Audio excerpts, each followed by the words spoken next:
নমস্কাৰ সকলোকে পুনৰবাৰ মোৰ চেনেললৈ স্বাগতম জনাই লৈ আহিছোঁ। আজি দিনটো ৰাশিফল। আজি হৈছে 4 মাৰ্চ 2026, অসমীয়া 19 ফাগুন, বুধবাৰ। আজি সূৰ্যোদয় সময় পুৱা 5:32 আৰু সূৰ্যাস্ত সময় 5:13। আজি হৈছে প্ৰতিপদ তিথি আৰু কৃষ্ণপক্ষ। আজিৰ দিনটো প্ৰথম ৰাশি হ'ল মেঘ ৰাশি।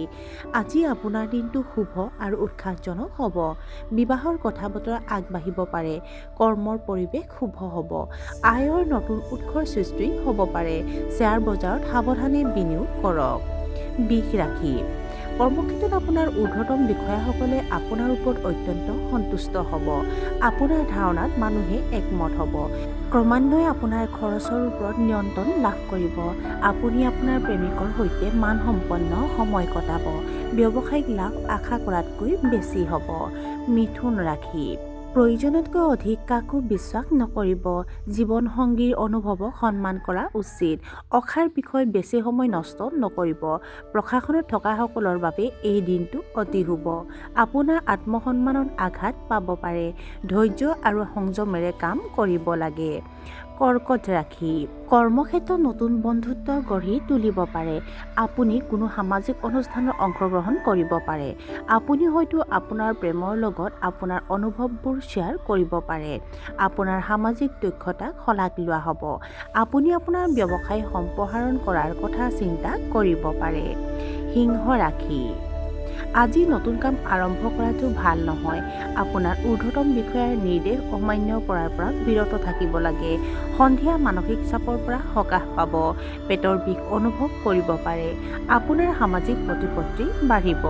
আপোনাৰ সহকৰ্মীসকলে আপোনাক বিশ্বাসঘাতকতা কৰিব পাৰে। আপুনি হয়তো ব্যৱসায়িক ভ্ৰমণলৈ যাব পাৰে। কন্যা ৰাশি। আপুনি নতুন চাকৰিৰ প্ৰস্তাৱ লাভ কৰিব পাৰে। আপোনাৰ লুকাই থকা প্ৰতিভাৰ বিকাশত আপুনি সফল হ'ব। সন্মানীয় মানুহৰ মাজত আপোনাৰ প্ৰভাৱ শক্তিশালী হ'ব। আপোনাৰ কঠোৰ পৰিশ্ৰমৰ ফলত উৎকৃষ্ট ফল পোৱা যাব। সৰু সৰু ভুলবোৰ শুধৰাবলৈ চেষ্টা কৰা উচিত। তুলা ৰাশি। বিবাহ বহিৰ্ভূত সম্পৰ্কৰ পৰা আঁতৰি থাকক। পৰিয়াল আৰু সমাজত আপোনাৰ সুনামক লৈ আপুনি চিন্তিত হ'ব। আজি আপোনাৰ প্ৰতিদ্বন্দ্বীক তুচ্ছ জ্ঞান নকৰিব। আপুনি হতাশ অনুভৱ কৰিব পাৰে।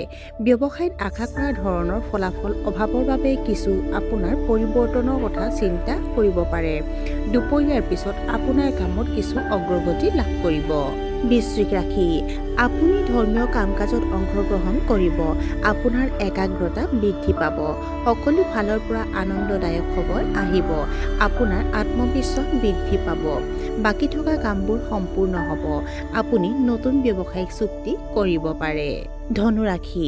আপুনি আপোনাৰ অনুভৱ ল'ৰা-ছোৱালী আৰু পৰিয়ালৰ সৈতে শ্বেয়াৰ কৰিব।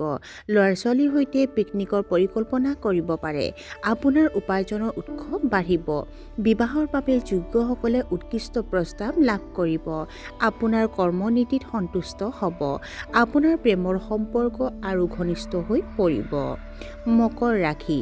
বাহিৰৰ মানুহৰ লগত ঘৰৰ কথাবোৰ ভাগ বতৰা কৰাটো এৰাই চলিব লাগে। হোটেল ব্যৱসায়ে যথেষ্ট আৰ্থিক লাভ কঢ়িয়াই আনিব। নেতিবাচকতা নোহোৱা হৈ যাব। উচ্চ শিক্ষাত সফলতা লাভ কৰিব। শিক্ষকসকলৰ সৈতে পৰামৰ্শ কৰি নতুন উদ্যোগ আৰম্ভ কৰিব পাৰে। মানুহে আপোনাৰ গুণৰ শলাগ ল'ব। কুম্ভ ৰাশি। আপোনাৰ ওচৰ চুবুৰীয়াৰ প্ৰতি সাৱধান হওক। ভাগৰুৱা অৱস্থাই আপোনাৰ কামত মনোনিৱেশ কৰিব নোৱাৰিব। আৰ্থিক দিশত গাফিলতি কৰাটো বাঞ্ছনীয় নহয়। আপোনাৰ উল্লেখযোগ্য ব্যক্তিৰ সৈতে সম্পৰ্কই সতেজতা অনুভৱ কৰিব। অপ্ৰয়োজনীয় খৰচ কমাব লাগিব। আৰু আজিৰ দিনটোৰ শেষৰ ৰাশিটো হ'ল মীন ৰাশি। ৰাজনীতিৰ লগত জড়িতসকলে তেওঁলোকৰ সুনাম বৃদ্ধি হোৱা দেখিব। বেয়া উদ্দেশ্য থকা মানুহে আপোনাক প্ৰতাৰণা কৰিবলৈ চেষ্টা কৰিব। দিনটোৰ আৰম্ভণি অতি অনুকূল হ'ব। যিয়ে আপোনাক সুখী কৰে সেইটোৱে আপোনাক দুখৰ সৃষ্টি কৰিব। ভৱিষ্যত পৰিকল্পনাত কাম কৰিব পাৰে। আৰু আজিৰ দিনটোৰ ৰাশিফল ইমানতে অন্ত পৰিছে। আশা কৰোঁ আপোনালোক প্ৰত্যেকৰ আজিৰ দিনটো সুন্দৰ হওক। ধন্যবাদ।